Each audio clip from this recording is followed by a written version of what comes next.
มาở sông Kha biếtน้องเจ้าก็มึงสลายจึงใจและ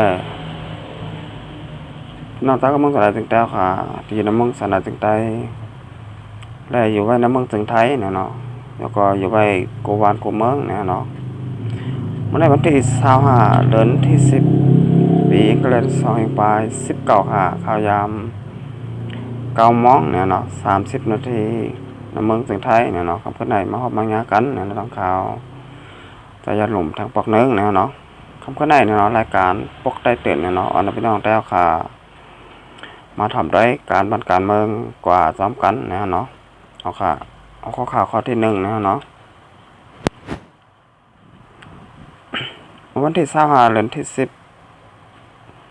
2 ปลาย19ค่ะข่าวยามกลางหนาว8 โมงครึ่งนั่นเนี่ยเนาะซึกลงปองจึงมาแลซึกร้อยเทียนยาวเนี่ยเนาะเป็นปางตึกกันหิมตีน130เนี่ยนึกในเกกลางวันน้ำปาขี้และวันน้องเนี่ยเนาะย้อนปางตึกเสียสายเส้นตังก้าขายหมูเจลาเซียวเว้งเหลืออะไรขัดกว่าเจ้ากาต่อส่งกลต่อส่งโคของ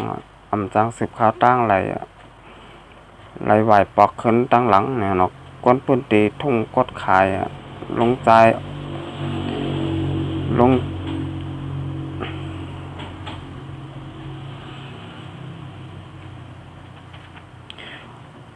ใจอ่องเนาะลัดที่ผู้ต่อยฮักวานเนาะมันได้เป็นปังตึกตี130 บาท2 ปอกยาวขาเนาะเป็นมือกลางหนาว8 โมงครึ่งเนาะยก็ยาม10 โมงแทง1 ปอกเนาะรถกากว่ามาได้ยั่งดื้อไหวว่าไหนเนาะปักตึกกำไหนภายซึกร้อยเทียนเลยถอยออกห่างยันอองตีปังตึกแลเสียงกองเย็นกว่าก้นบานมีลองตุ้มเตอร์สังจอมบานไหนเนี่ยออกค่ะอันปังตึกมันเหมือนไหนเนี่ยเนาะตีวันน้ำปลาขี้เนี่ยเนาะแหละวันน้องเนี่ยเนาะก้อยกาพี่น้องก็มันคนเมืองแล้วพื้นตีก็รถเพลีเนี่ยเนาะมีเพเข็นสังไรลูกตายหมัดเจ็บสังจอมเนี่ยเนาะก็พี่น้องแต้วค่ะก็รถเพลีเนี่ยเนาะมีเพเข็นสังจอมเนี่ยเนาะเมื่อกลางเดือนป้นมาในซึกลงปองจึงมันตับ88ข้ามมายา83เนี่ยเนาะ2ตับเนี่ยเนาะพร้อมกันปุดยื้อซึกหลายเทียนตับ571เนี่ยเนาะเลยเป็นปางตึกกันถึง1 ชั่วโมงเนี่ยเนาะตีวันนำหองเสเวงนำคำนั่นก็เป็นปางตึกกันทางกำหนึ่งเนี่ยเนาะเดี๋ยวเรือนอากาศถึงออกถูกเปิดในก้อยและเจเวงกดขายในซึกหลงปองจึงมันและซึกตั้งซึกหลายเทียนเป็นปางตึกกันคนเมืองเจ๊กว่ามาเจ้ารถเจ้ากาถูกเผารถย้อนคอนซ้อมตางเส้นไหนมีมาหนำย่าว่าไหนเนี่ยเนาะในก็ในกิกลางปางตึกซึกหลงปองจึงมาแต่ตั้งซึกร้อยเทียนเนี่ยเนาะในเมืองจึงใต้ปะทองเนี่ยเนาะแค่ได้พี่น้องเจ้าก็เมืองสลายจึงแต้วค่ะเจ๊กว่ามารถกาก็ไรถูกเผาเนี่ยเนาะเมื่อนังพี่น้องเจ้าก็เมืองสลายจึงแต้วค่ะโกโกนก็แต่ไรหันไว้เหนือFacebookออนไลน์เนี่ยเนาะเมื่อป่นมาข่าวตังเดือน2 เดือนนั่นเนี่ยเนาะก็แต่ละหันว่ารถกาปอมไปก้นเมืองพี่น้องเจ้าก็เมืองสนามจึงแต้วค่ะกว่ามาจอมเส้นตายสาตั้งก็เตงาเผาก็มีเนี่ยเนาะเตงาเก็บขวัญก็มีเนี่ยเนาะก็เป็นได้เนี่ยปางตึกเมืองจึงได้ปอทองในไปเย็นไปกัดเย็นเนี่ยเนาะตึกมีลองตึกยื้อกันอยู่ก็เคยยาวๆกับนันได้เนี่ยเฮ็ดผักถึงพี่น้องตาก็เมืองแต่ไหนจึงแต้วค่ะที่น้ำเมืองจึงใต้ปอทองเนี่ยเนาะให้ไว้สติกันน้ำเนี่ยเนาะอยู่อย่างมีสติไม่ได้ยากเนี่ยเนาะอย่าไว้เมามากเนี่ยเนาะอย่าไว้ใจตั้งอย่าวางใจก้นเนี่ยเนาะมันมีเพอเนี่ยเนาะที่ได้มาเอาห่มลมปันพี่น้องตาก็เมืองสนามจึงแต้วคาไหลเนี่ยเนาะเราไล่เอาตัวรัดทางไผ่ทางมันหู้จักเอาตัวรัด เป็นยอดค้นเนี่ยเนาะมันจะหนังปนบานั่นเนี่ยฮะเนาะเฮาค่าโลจักตัวรอดไว้ทางภายของมันเนี่ยเนาะเฮาค่าเตอยู่รอดปลอดภัยเนี่ยเนาะเตมีไฟแข็งเนี่ยฮะเนาะเฮาค่าอันนี้เฮาขับมาโดยหัวข้อข่าวข้อที่2เนี่ยอันนี้ก็ข้าวตังจอมซึกหลงยัดซึกเนี่ยเนาะเปิดตาดีกว่าห่มปางแก้วปางครบ NCA 4 ปีเต็มเนี่ยเนาะตีในปีเตานั่นน่ะย้อนภายซึกมานห้ามตับอำปันมาต่างหัวเมืองไหนเลยจะยัดซึกเปลี่ยนมาในเมืองอย่าเป็ดขับหมายข้าวตังยาววันไหนแทนตีเนข้าวตังข้าวตังจอมซึกหลงยัดซึกไหนขับเขิงไม่เตลูกตีเงาจึงไหลได้แรงกว่าจอมตังกาหัวเมืองล้างเคินนำจางตนตีถึงต้นตีออกโทบาวันที่25เนี่ยเนาะแล้วยาก็ตีลูกตีต้นตีนั่นเสกอังกว่าดีเนบิดอในวันที่26เนี่ยเนาะได้ฮู้ว่าภายซึกมันห่มมือจอมห้ามตับปันมาจอมเส้นทางของเมืองนั่นแหละเปลี่ยนมาในเมืองยาวว่าไหนเมื่อเดือนออกโทเบอร์วันที่25วันนั้นของเสียขึ้นจึงได้ตับซึกจึงได้เนี่ยเนาะ RCSSSA เดี๋ยวออกข้าวตังเมืองไต้เสเนี่ยเด็กกว่าเข้าห่มปางครบ NCA 4 ปีเต็มในยาวเนี่ยเนาะกูปอกได้จอมซึกลงยัดซึกในลูกตีเงาจึงไหลได้แรงลัดผ่านเมืองไทยยาวมาตั้งตาคีเล็กจัง10 กว่าตั้งต้นตีและเนปีต่อซื้อในยาวเนี่ยเนาะอันนี้ก็เป็นข่าวซึกมานเขาเนี่ยเนาะโฮมมือเนี่ยเนาะคือความโฮมมือเนี่ยเนาะก็ว่าลองเตะจอมซึกลงยาซึกเนี่ยเนาะเตะกว่าขับไว้ปางแก้วเนี่ยเนาะตีเนปีต่อเนี่ยเนาะวางแผนได้ว่าเตลูกตีเงาจึงไหลได้แรงเนี่ยเนาะแล้วก็มือดังลังคือเข้ามือน้ำมึงจึงใต้เนี่ยเนาะกว่าถึงตองกี้ยาวก็จองไปกว่าทางตีเนปีต่อเนี่ยเนาะก้อยกาภายตับซึกลงปองจึงมานเขาคือความห่มมือเนี่ยเนาะปันมือเนี่ยเนาะเขาห้ามตาไปเนาะปันจอมซึกหลงเสียซึกขาออกมือกับดังหัวเมืองเนี่ยเนาะแล้วก็เขามือดังลังคือเขามือน้ำเมืองจึงใต้ถึงตองกี้เนี่ยเนาะกับนันได้เนี่ยสังวาเตมือ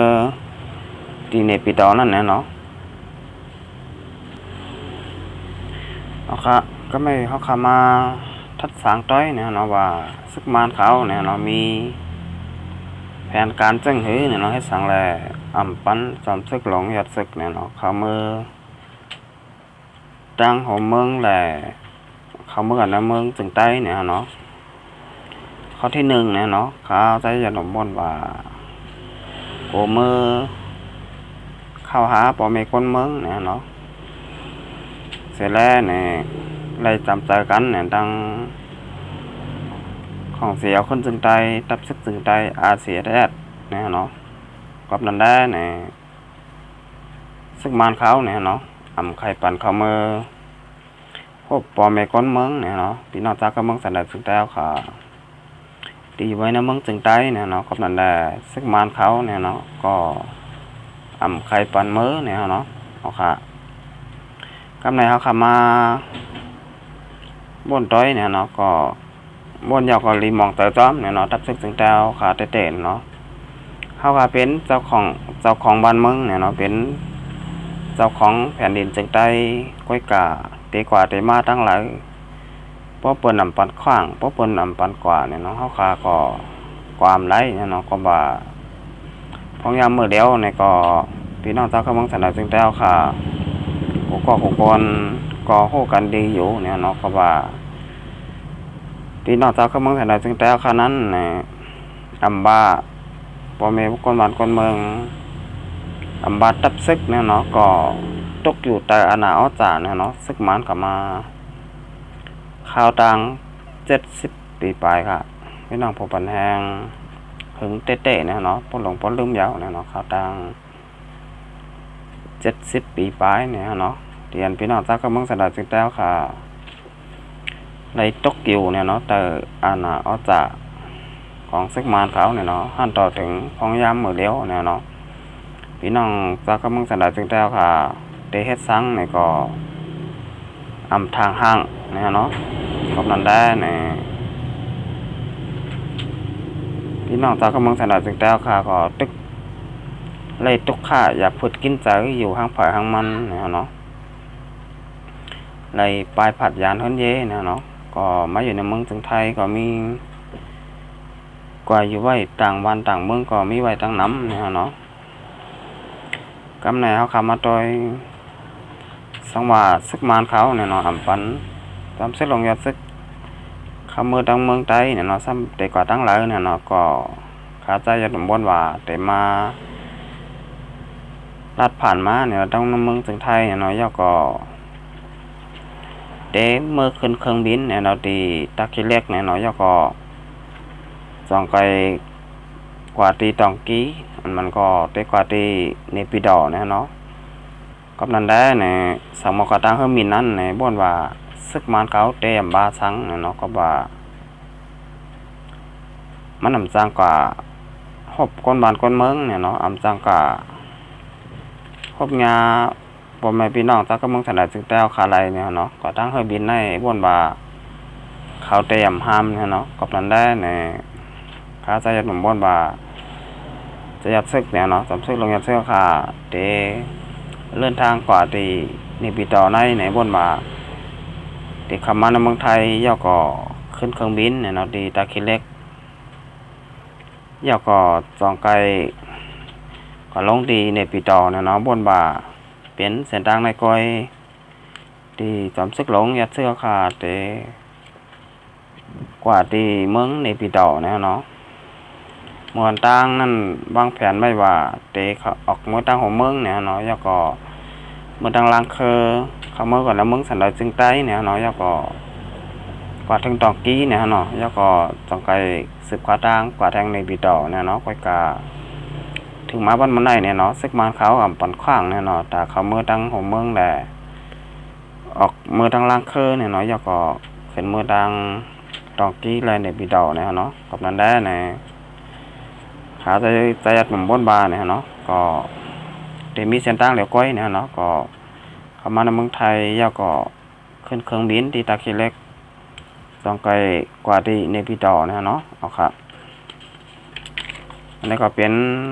ข่าวเว็บไซต์ได้แล้วเนี่ยเนาะแต้มต่างไว้เนี่ยเนาะเอาข่าวมาที่ข่าวเว็บไซต์ของได้แล้วเนี่ยเนาะเอาครับกำเนิดข่าวมาโดยทางของข่าวข้อที่3เนี่ยเนาะนี่ก็เป็นจุ่มลงลายมือ NGA เนี่ยเนาะ2จุ่มใดพุดยื้อกันเนี่ยเนาะ เมื่อวันที่23เดือนที่10ซอยปลาย19ค่ะจุ่มยิบกองกลางเจ้าเคอลงลายมือด้วยความหมายตกลงเนี่ยกึดยื้อลองกึดตึก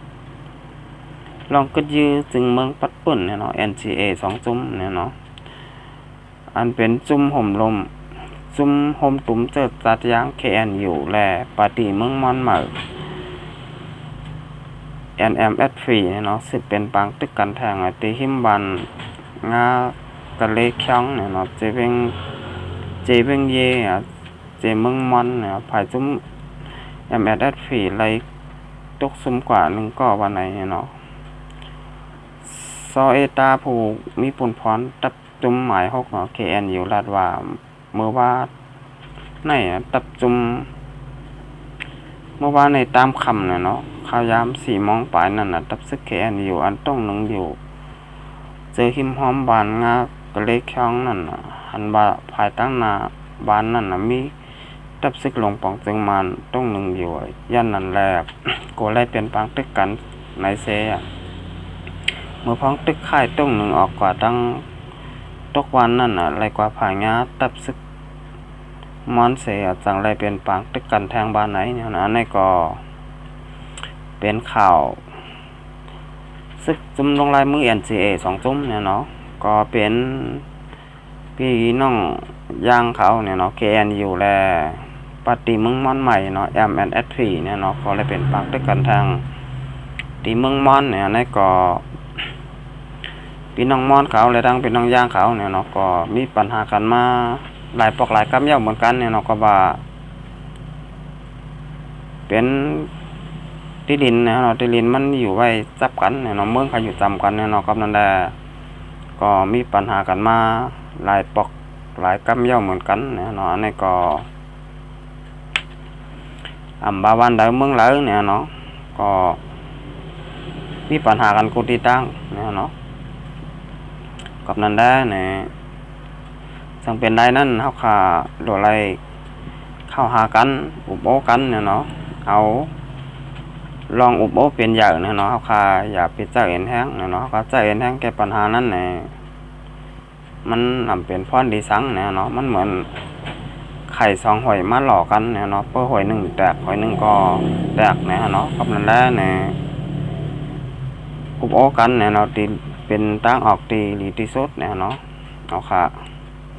คำกันได้เนี่ยเนาะรายการปกได้ตื่นเนี่ยก็ที่ย้อนปอไว้กันได้ก่อนเนี่ยเนาะต้องไกลมาพบมังยากันแทงบ้านนาเนี่ยเนาะเอาค่ะมาสังเคราะห์